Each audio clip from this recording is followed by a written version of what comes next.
Donc, bienvenue encore pour ce nouveau chapitre, chapitre 4 dans le livre. Et le sujet en est comment entrer dans la méditation sur la vue. C'est en fait une extension de la façon dont pratiquer la méditation de la vision profonde. Car méditer sur la vue ou dans la vue, c'est le but, l'objectif de toute la pratique. Et cela mène ensuite à la méditation de Mahamudra. Un certain niveau, méditer dans la vue est réussi à partir du moment où on peut commencer à parler de méditation de Mahamudra. La première partie de ce chapitre concerne la méditation analytique et la méditation de repos, si on peut dire.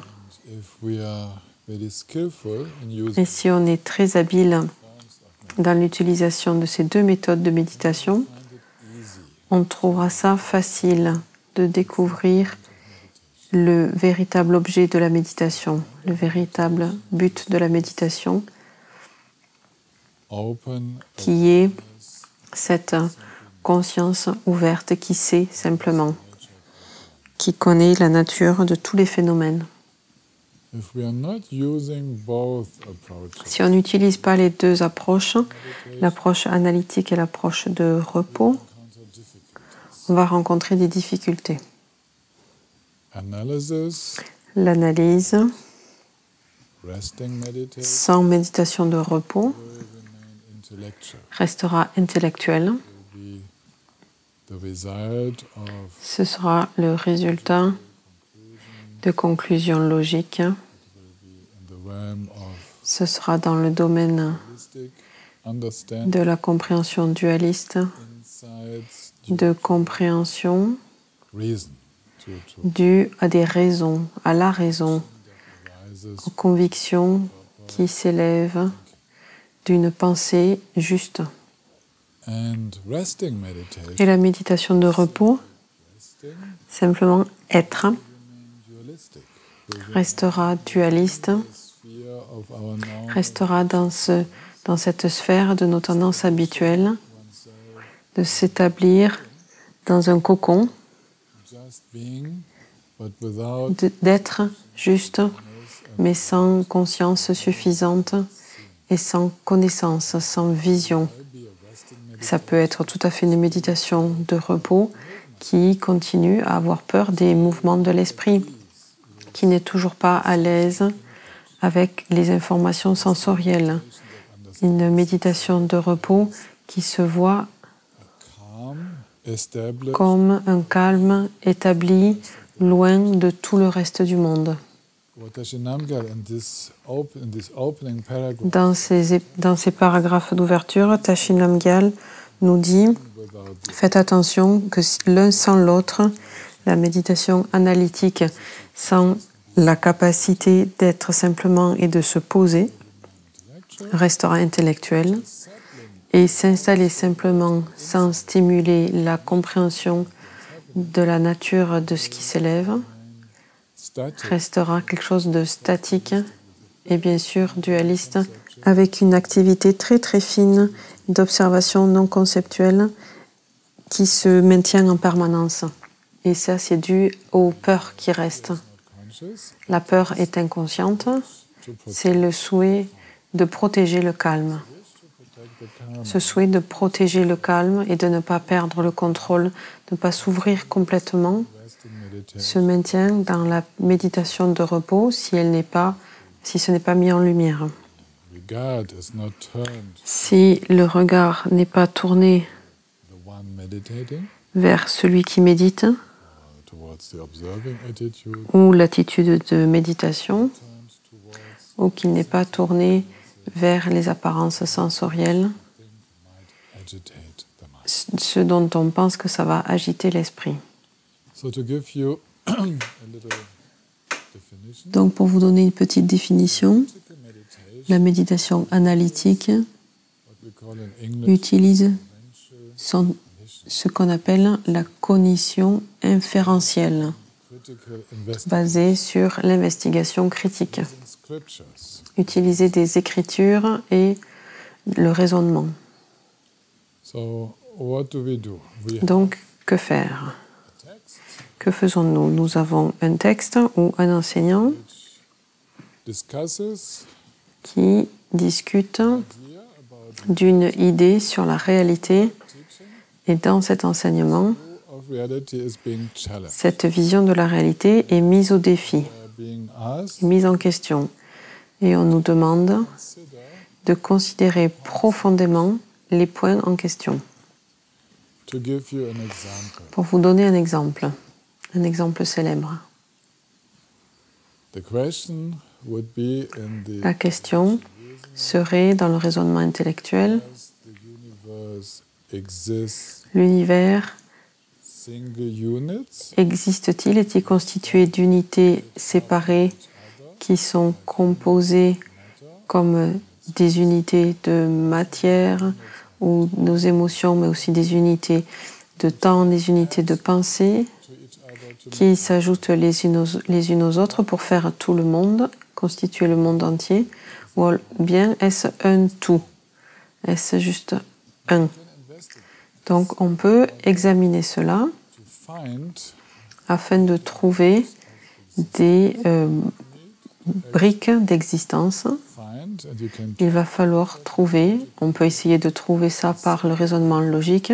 Essayons de trouver une seule brique que l'on puisse être en mesure de définir. Donc, pour la matière, on pourrait descendre au niveau de la structure moléculaire, atomique, etc. Et on essaiera d'analyser comment est-ce qu'on peut définir là où s'arrête une brique de construction et là où commence la suivante. Et on se demande, est-ce que c'est vraiment un atome, quelque chose qui ne peut pas être subdivisé? Ou est-ce que cette brique de construction est constituée de plusieurs atomes assemblés? Donc ça, c'est la recherche de l'unité de construction. Et on sait maintenant, basé sur la recherche et les machines, on sait qu'on ne peut pas trouver le dernier petit bout de construction de réalité. Il n'y a pas une chose stable comme un atome qui ne peut pas être divisé. Même au niveau subatomique, il y a des particules qui bougent, etc. Donc on tombe dans des subdivisions infinies. Donc si on ne trouve pas de ce bloc, de cette brique de construction de la réalité, comment est-ce qu'on peut dire que la réalité est faite de toutes ces briques de construction? Donc toutes ces particules s'assemblent pour faire le monde matériel. De la même façon, on peut explorer le temps. Si on dit par exemple que le temps est une continuité d'unités de temps, du passé jusqu'au présent et jusqu'au futur, et on vit ces unités de temps, alors évidemment, il faut qu'on se demande quelle est la longueur de cette unité de temps. Qu'est-ce qu'on peut trouver? À quel moment est-ce qu'une unité de temps s'arrête et où commence la suivante? Et si nous avons des unités de temps comme celle-là, alors elles doivent être connectées entre elles, elles doivent se toucher. Si on dit par exemple une microseconde et cette unité de temps, alors une microseconde est jointe à une autre, à la suivante, etc. Donc à l'intérieur d'une microseconde, on a une partie qui est jointe à la précédente et une autre partie jointe à la suivante. Donc on a au moins ces deux parties, voire même trois, où il y aurait aussi le milieu, là où ça se passe. Et encore une fois, on n'a pas une unité de temps indivisible que l'on pourrait considérer comme la brique de construction, on va dire, du temps. Donc ça, c'est un exemple de remettre en question nos façons de voir pour aller dans nos croyances sur la réalité telle que la matière existe. Ok, elle existe, mais elle est constituée de quoi? Est-ce que ce sont des particules? Est-ce que toute la matière est une matière? C'est une idée qu'on peut abandonner, ça je vous le dis, d'expérience personnelle. On pense que le temps existe. on travaille avec le concept de temps comme si le temps existait. Mais l'analyse logique nous montre déjà qu'on n'est pas dans un temps, parce que le temps change, il y a du mouvement. Ce n'est pas un temps éternel. Donc ça doit être une succession de petites unités de temps, mais on ne les trouve pas, ni dans l'expérience, ni dans la possibilité logique d'exister en tant qu'unité de temps indivisible. Et ce genre d'examen, on peut le faire pour tous les aspects de notre vie. Par exemple, on croit que ma peur existe, j'ai de la peur. Elle est tellement forte, elle est plus forte que moi-même. Et puis on regarde si on peut trouver la peur. Il faudrait qu'on trouve la peur de façon définissable, descriptible, au moins pendant un petit instant de temps. Donc si on n'a pas de temps, on trouve que rien n'existe dans le temps. On ne peut pas définir une unité de temps et tout ce dont on pense qu'il existe dans le temps, où c'est que ça existe? Où est son lieu d'existence? Ça existe seulement, cela semble exister comme une continuité d'expérience qui change en continu. Et ce qu'on appelle la peur n'est pas présente de façon stable, pas assez présente pour être décrite comme un phénomène stable existant le moindre seconde, parce qu'on ne peut pas le trouver. Et en plus de ça, on ne trouve aucun état mental stable qui ne change pas, que ce soit une émotion ou pas une émotion, ça ne change rien. Donc vous voyez, ça c'est la logique, ça c'est l'analyse logique qui était beaucoup enseignée de la même façon que je vous ai montré là maintenant par ces quelques exemples. Autour du premier millénaire, premier siècle, deuxième siècle après Jésus-Christ, c'est le genre de discussion qu'on avait en Inde et ça a commencé même un peu même avant ce temps-là à devenir très très dominant. Et vraiment de très bons enseignements ont établi une fondation logique pour démonter les mauvaises conceptions erronées sur la réalité. Et c'est très utile de connaître un petit peu cela. Parce que la plupart des gens sont paresseux. Intellectuellement paresseux. Ça fait peut-être 10 minutes que j'en parle. Pour certains d'entre nous, ça pourrait déjà être ennuyeux. Oh mon Dieu! Intérieurement. Et ça, c'est cette paresse intellectuelle qui ne veut pas examiner nos systèmes de croyances. Et on pourrait appliquer tout cet examen logique à tous les domaines de notre vie. Et ça nous permettrait de voir, de prendre conscience à quel point on est subjectivement nous sommes les architectes de notre monde, de notre système de croyances. C'est incroyable ce qu'on pense du corps.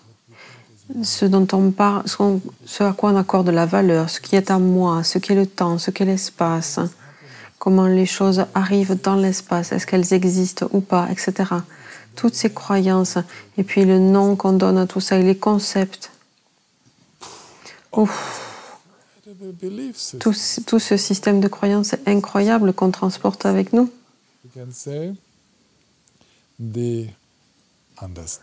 Donc ça, c'est la compréhension, la cognition basée sur la logique, la déduction. Certains principes sont aussi des façons logiques d'aller jusqu'à l'absurde dans les systèmes de croyances existants. Juste prendre nos croyances en existence, de voir comme s'ils étaient vrais et de voir les conséquences de ce système si on le prenait pour réel. Par exemple, si j'existe vraiment comme je le pense, quelles seraient les conséquences de ça? C'est que je ne pourrais pas être en mesure de changer. Si je pense que je suis comme ça, alors il faudrait que je sois comme ça tout le temps. Si je pense qu'il y a quelqu'un qui voit dans le fait de voir, par exemple là maintenant, là je regarde la caméra et vous me regardez, à ce moment-là, nous nous voyons. Il y a un processus de vision. Donc, s'il y a l'idée qu'il y a quelqu'un qui voit, où est celui qui voit lorsque vous fermez les yeux et qu'il n'y a plus de vision? Qu'est-ce qui se passe avec celui qui voit? Que devient celui qui pense lorsqu'il n'y a plus de pensée? Que devient l'amant lorsqu'il n'y a plus d'amour? Etc., etc. Juste en montrant les conséquences, si je m'identifie avec un ensemble, par exemple, de traits de personnalité, jusqu'au point de dire cela, ça c'est moi, à ce moment-là, où est l'espace du changement? Où est la place du changement? Il y a des gens, quand on les confronte avec les conséquences logiques de cette pensée, ils disent « Ah, mais je ne voulais pas dire ça ». Et qu'est-ce que tu voulais dire alors quand tu dis « je suis comme ça ». Il faudrait qu'on dise « là, maintenant, je me sens comme ci, comme ça ». Ok, oui, ça c'est plus près de la réalité, mais tu n'es pas comme ça. Qui es-tu quand tu te détends complètement? Tu ne sais même pas, mais peut-être que c'est plus proche de qui tu es réellement que la personne que tu es quand tu fabriques tout un tas de choses qui peuvent s'effondrer. Donc vous voyez, ça c'est la pensée logique, ça ne fait pas partie encore de l'examen dans la méditation, c'est juste la déconstruction de nos croyances sur la réalité. On utilise notre bon vieil intellect. Et cette investigation critique est très utile. Elle prépare le méditant à méditer sans trop d'idées préconçues, pour explorer vraiment la réalité. La plupart des gens s'installent pour la méditation sans mettre jamais en question leurs croyances sur la réalité, la solidité, ce dont ils pensent qui est bon, etc. Ils méditent avec tout le pouvoir de leur tendance habituelle et de leur système de croyances. Et ils vont rester dans ces systèmes de croyances et rien ne va changer. Ils vont juste se reposer un petit peu et un peu de détente.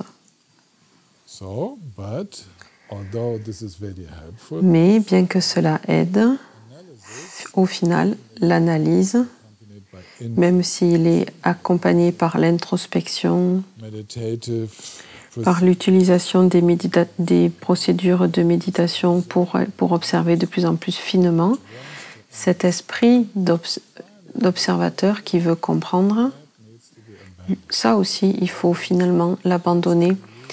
Et l'analyse doit amener au-delà de tous ces mots, de cette terminologie, les références, les points de référence, les choses que j'examine et ce que je comprends. Donc ça, ce sont les références pour que quelqu'un comprenne. Donc finalement, il faut aller au-delà de tout ça pour aller dans la cognition directe. La cognition directe, c'est la capacité de l'esprit, de la conscience, de comprendre directement. La vision directe, l'audition directe, la compréhension directe, sans autre interprétation. Donc ça traitait de la méditation analytique et certaines écoles aiment beaucoup cela. Et une partie de l'approche de Mahamudra qu'on utilise dans la tradition Kagyu utilise cette méditation analytique. C'est le moment dans notre pratique où on utilise toutes ces questions. Où on se demande qui pense, qu'est-ce qu'une pensée, quelle est la différence entre un esprit actif, l'esprit calme, quelle est la couleur de l'esprit, où est-il? Donc, on examine la réalité avec des questions. Donc, au début, il y a des réponses logiques, puis on essaie par le raisonnement, puis on apprend à se détendre, puis le raisonnement logique qui a préparé la base, on apprend à diriger notre attention et on se détend, on s'ouvre à l'expérience qui s'ouvre dans cet instant.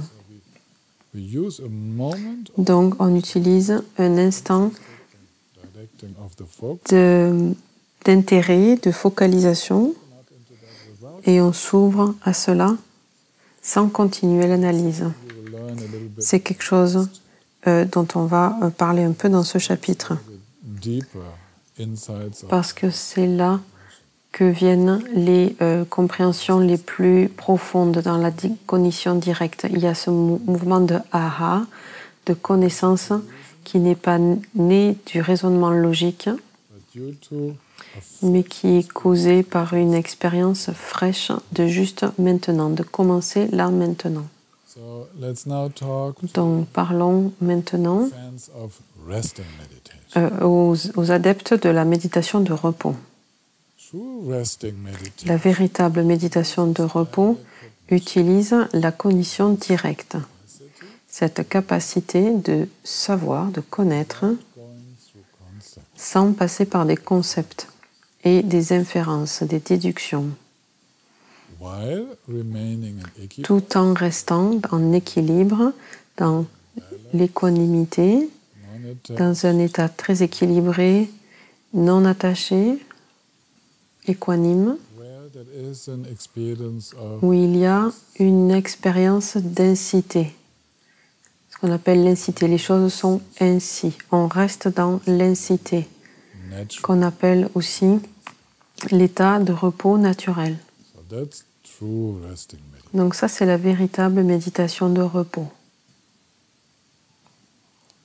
The fans of resting meditation, Les adeptes de la méditation de repos, only when you hear this, it sounds dès qu'on entend parler de ça, ça va l'air très détendu et on veut aller directement là-dedans we would like to direct et on aimerait rest in such.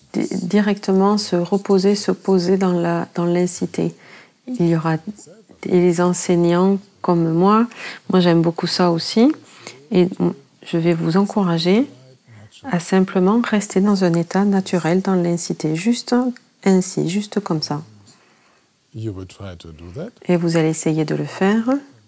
Mais ce qui se passe, c'est que le méditant construit une idée maintenant, vous le remarquerez peut-être maintenant, de comment ce sera de rester dans l'incité. Then will you follow that idea? Et puis, quand vous suivrez cette idée, vous émulerez cette idée, vous allez produire une méditation artificielle que vous allez appeler rester dans l'incité, mais c'est une incité fabriquée, pas l'incité qui consiste à rester dans la nature de l'esprit ouvert à tout ce qui se passe.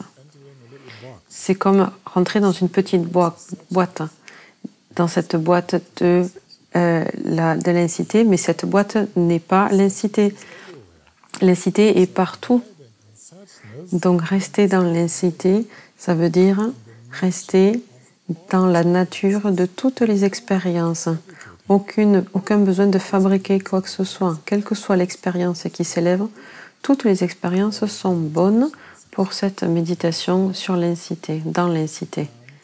Ce n'est pas une boîte protégée, dans le calme, on ferme la porte et personne ne rentre et on reste là-dedans aussi longtemps qu'on veut se détendre. Ça, c'est l'idée de la plupart des gens de ce qu'est la méditation dans l'état naturel. Et leur état naturel est un état qui est en fait loin de toute nature. Ils trouveraient ça très dérangeant With lots of sound. d'être assis dans un endroit bruyant, beaucoup d'impressions visuelles, de mouvements physiques, des problèmes physiques tels que la température, le vent, etc. La nature extérieure est un environnement très dur. Tout change tout le temps Nature, when dans la nature, quand on médite dans la nature. Donc les gens se construisent des huttes, des protections, ils se murent et ils ferment. Ils créent cette atmosphère fermée pour la méditation et là-dedans, ils pratiquent la méditation du repos. and they think the calm Et ils pensent que le calme dont ils font l'expérience, ce serait cette méditation dans l'incité. Alors qu'en c'est en fait rentrer dans une boîte. Donc prenons simplement conscience de ça. Et ici, en apportant de l'analyse, throw the doors open, C'est comme si on ouvrait les portes en grand de cette prison de méditation. using our intellectual En utilisant nos capacités intellectuelles de comprendre le problème, I need et on dit oui, je dois méditer avec toutes les expériences sensorielles. La méditation ne peut pas être loin des expériences sensorielles, elle doit être dedans, dans les expériences sensorielles. Donc je garde les yeux ouverts, j'invite la vision, je ne coupe pas les sons, j'invite l'audition, j'invite les difficultés physiques, je médite avec tout un tas de postures physiques, de température, avec le vent, etc. Tout ça, toutes ces difficultés. right emotion. Et j'invite les émotions. Why should meditation be Parce que pourquoi est-ce que la méditation devait être loin des mouvements mentaux? On peut les percer à jour. that the analytical understanding leads C'est là qu'on voit que la compréhension analytique nous amène une nouvelle façon de méditer. Et dans cette méditation analytique, on regarde la nature des expériences. C'est ce que veut dire Dakpodashinamgal ici en disant que les deux doivent se rejoindre. so back to the chapter. Donc revenons à notre chapitre où Tashinamgal explique That resting in mental que le fait de rester dans le calme mental, shamatha, for wisdom permet to clear à la sagesse d'analyser clairement l'expérience réelle. when I use the word wisdom, Quand j'utilise le terme de sagesse, ça fait référence à prajna, capacity to differentiate. cette capacité de différencier et de connaître. First important understanding Donc la première compréhension importante, c'est qu'au sein de shamatha, au sein du calme mental, distinguish on utilise capacity of mind. cette capacité de discrimination de l'esprit qui s'intéresse au fait de savoir et qui peut savoir. And as a first step, Et comme première étape, this insight meditation cette méditation de la vision profonde qui utilise la base d'un esprit clair et calme, cette méditation de Vipassana, concept utilise la pensée conceptuelle et l'analyse non conceptuelle. so within the meditation Donc, au sein de cette méditation, you will use the concept. vous allez utiliser le concept, par exemple, d'une question. What color has mind? Quelle est la couleur de l'esprit? It exists, it should have Si l'esprit existe, il devrait avoir un lieu où il existe une forme, une couleur, avec d'autres caractéristiques définissables. Donc, on va chercher ça. conceptual question. La question conceptuelle, et bien sûr, That is a conceptual il y a une réponse conceptuelle. Ah, on ne trouve pas de couleur. Ou on dirait l'esprit a toutes les couleurs. Ou on dirait c'est une luminosité brillante. Donc il y aura des réponses basées sur l'expérience, des réponses conceptuelles à une question conceptuelle. also all the Bien sûr, on peut utiliser aussi toutes les raisons, tous les raisonnements logiques et les tester dans notre méditation. and this what precedes Et ça, ce qui précède les questions, les réponses conceptuelles, I say to myself, quand je me dis ah, apparemment l'esprit a toutes les couleurs. for that Avant cela, conceptual analysis, il y avait une analyse non conceptuelle. looking with the question of Je regardais avec la question color has mind. quelle est la couleur de l'esprit, Notice when I look on something green, et si je regarde quelque chose de vert, il est vert. Si je regarde quelque chose de rouge, il est rouge, etc. Et il prend toutes les couleurs de tout ce qui apparaît. inwardly white, Si intérieurement on visualise de la blancheur, alors tout l'esprit est blanc. Si je visualise du bleu, alors tout mon esprit est bleu. Si je visualise colored patterns, des motifs multicolores, alors l'esprit a des motifs multicolores. Mais lui, en lui-même, apparemment, n'a pas de couleur. to be like a chameleon.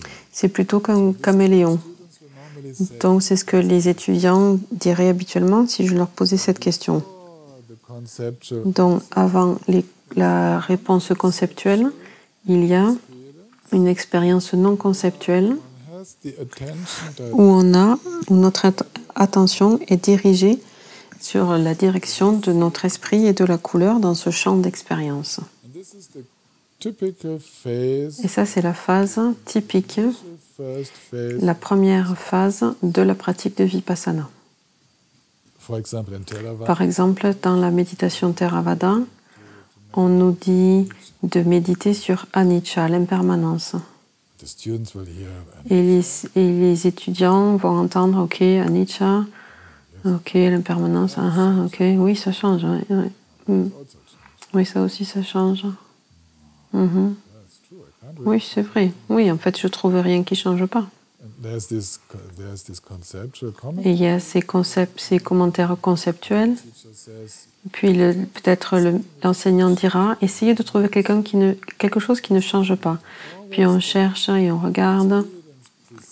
Et c'est toujours l'expérience qui précède la description conceptuelle est une expérience non conceptuelle.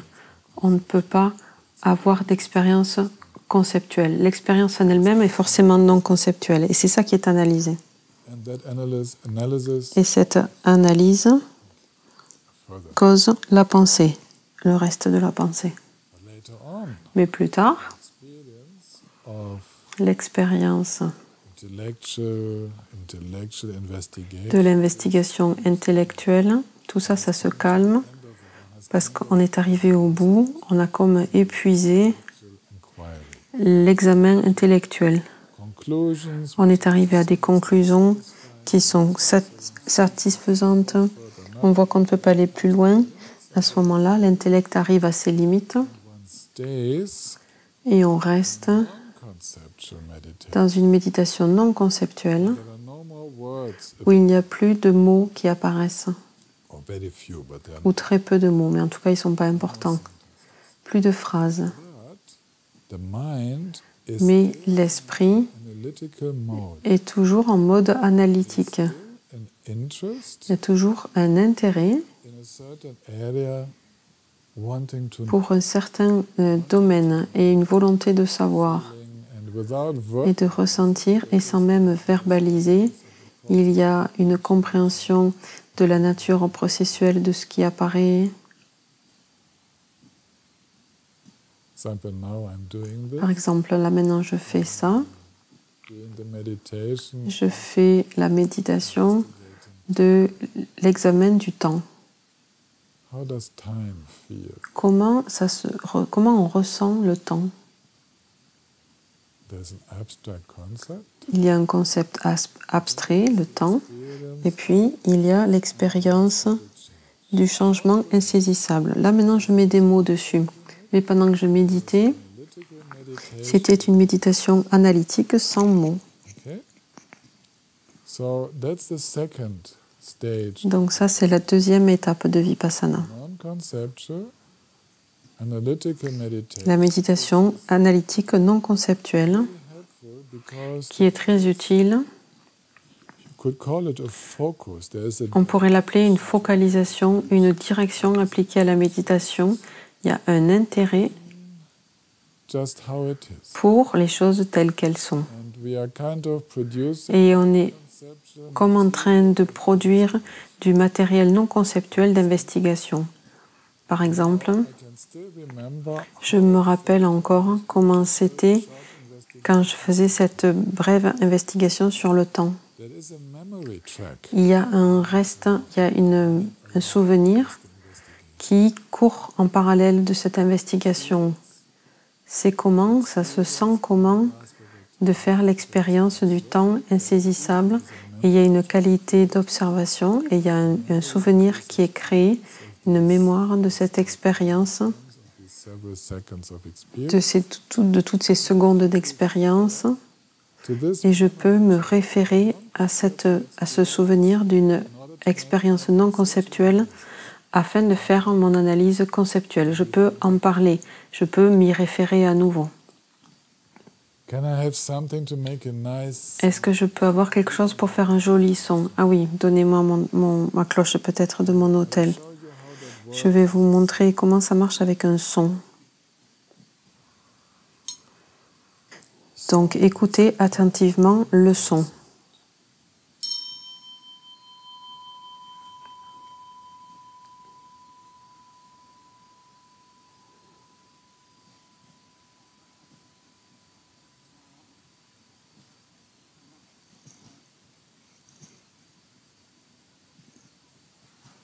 Now, let the sound Et maintenant, laissez cette expérience de son, du son de cloche, réapparaître dans votre mémoire, as good as you can. du mieux que vous pouvez.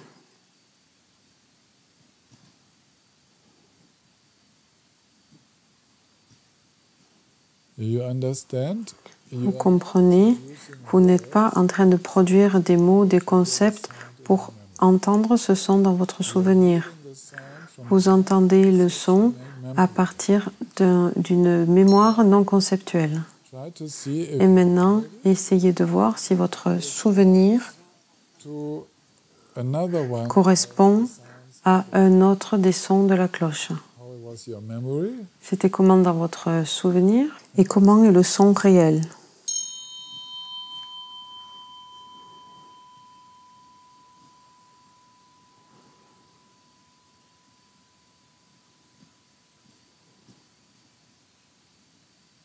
Okay. Ok. You were close. Peut-être vous étiez proche, peut-être un peu plus loin. It's called verification. C'est ce qu'on appelle la vérification. Verification, La vérification a non-conceptual analytic d'une presence présence non conceptuelle analytique qui a enregistré un souvenir sur lequel nous pouvons baser logical and talking une parole, une investigation logique, et puis on revient à l'expérience et on vérifie. This is what this is what happens. Donc c'est ce qui se passe dans la méditation aussi. Experience. On fait l'expérience d'une pensée Oh, it's Mother's Day. telle que « Ah, c'est le jour de la fête des mères ». Ça disparaît. En fait, non, c'est pas vrai, c'est pas le jour de la fête des mères aujourd'hui. Thought was there, has disappeared. La pensée était là et elle a disparu. The memory track of a Et avec le souvenir de la pensée qui disparaît. Et ça, c'est une mémoire non conceptuelle. Est-ce que c'est la même chose avec un autre souvenir, with another thought appearing. avec une autre pensée qui s'élève? Ouh, il y a une souris qui passe là. Thought gone. La pensée est partie. Est-ce que la pensée est toujours là? Et ok, et puis on voit, ok, si on me demande si la pensée est toujours là, à ce moment-là, la pensée revient. Est-ce que c'est vrai de toutes les pensées qui partent? Est-ce que j'ai juste besoin de les stimuler pour qu'elles apparaissent? C'est comment? Donc ainsi, on a la méditation non conceptuelle, analytique, A very qui crée une expérience très vivace à laquelle je peux me référer. Et ça, c'est comparé à ce que dit l'enseignant. Est-ce que ça correspond? the truth of Est-ce que je trouve la vérité de ce qui est dit dans l'enseignement ou est-ce que c'est faux? Je reviens encore et encore, des milliers, des centaines de fois. Je fais cette vérification là où il y a des processus de pensée qui disparaissent par eux-mêmes, sans faire quoi que ce soit. how they reappear. Et de voir comment ils réapparaissent. Est-ce qu'ils sont exactement pareils qu'avant ou est-ce qu'ils sont différents? I verify whether I can find a self. Je vérifie si je peux trouver un soi. And then later I verify Et puis plus tard, je vérifie encore. Et à chaque fois, c'est un souvenir non conceptuel. Et c'est ce qu'on appelle la méditation analytique d'une sorte non conceptuelle. C'est très important. and then I will, this is the second stage of Et puis la deuxième étape, asana. Let me see if I've explained everything. voyons voir si j'ai tout expliqué. Meditative insight does not La compréhension méditative ne se repose plus sur la pensée conceptuelle, mais repose sur l'examen, l'analyse non conceptuelle. L'analyse de Vipassana de l'expérience du présent nous assure aussi que l'état de repos ne nous échappe pas. Par exemple, en élevant la vigilance, on remarque la torpeur ou l'agitation. Ça, je n'ai pas encore expliqué. Donc ici, on sort de cette méditation analytique et on passe à une façon plus simple de méditer dans le repos.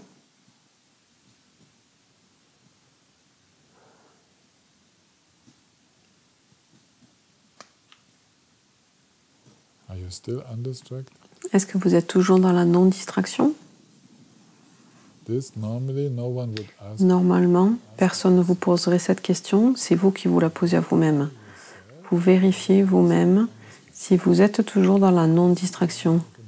Et ça, c'est un moment d'analyse. Vous regardez, est-ce que tout va bien?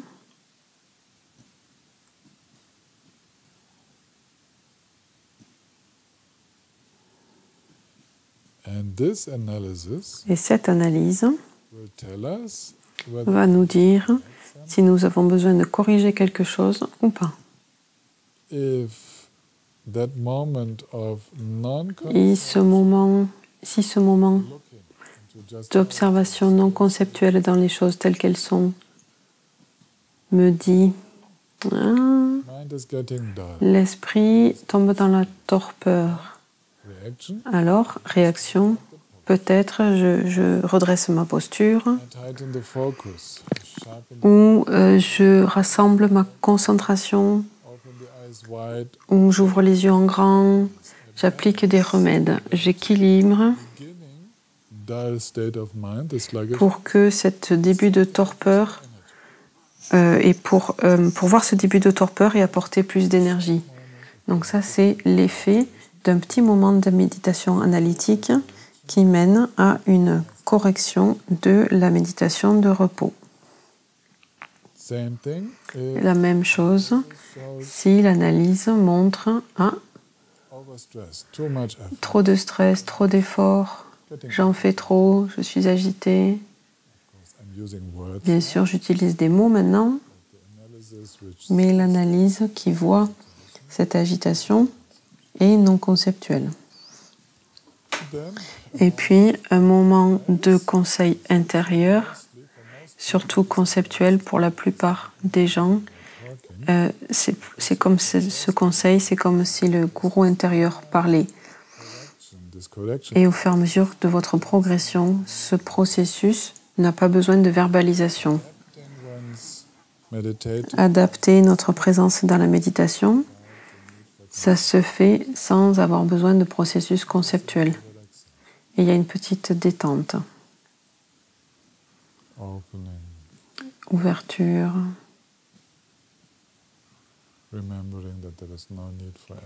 Se rappeler qu'il n'y a pas besoin de faire d'efforts.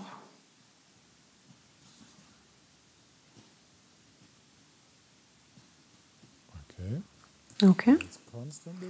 Et donc tout ça, ça se fait en continu dans votre méditation. Tout le monde dans la pièce le fait. Donc vous combinez constamment la méditation de repos avec la méditation analytique. Et finalement, donc ça c'est l'étape finale de Vipassana, il y a Vipassana dépourvu de conceptualité et d'analyse. Ces deux processus ne sont pas utilisés. Et ici, certains n'arrivent plus à suivre. Parce que c'est comment, qu'est-ce qui se passe si ce regard analytique, cette vérification que tout va bien, une fois que ça n'est pas maintenu, n'est plus maintenu. C'est exactement la question de ce qui se passe s'il n'y a plus de contrôle. Donc, si vous avez un tas d'enfants qui jouent, qu'est-ce qui se passe si vous les laissez jouer sans un adulte qui contrôle? Qu'est-ce qui se passe? C'est comme ça. C'est ça qu'on ressent dans la méditation. Qu'est-ce qui se passe avec cet esprit s'il y a plus de détente et personne qui fabrique et personne qui contrôle? Et c'est là que la nature de l'esprit se révèle. C'est là que les qualités naturelles de l'esprit prennent le contrôle, prennent le pas. Il n'y a pas de travail supplémentaire, pas d'effort. Plus de conceptualité et plus d'analyse. C'est ça l'expérience de l'esprit naturel, le véritable vipassana. Let's go further. Allons voir un peu plus loin, une autre étape. Ah non. Make a break here. Donc on va faire une pause ici. Make a break, On va faire une pause otherwise you get exhausted. parce que sinon vous allez être épuisé. Few minutes. Donc nous reverrons dans quelques minutes ou bien au moment où vous aurez le temps.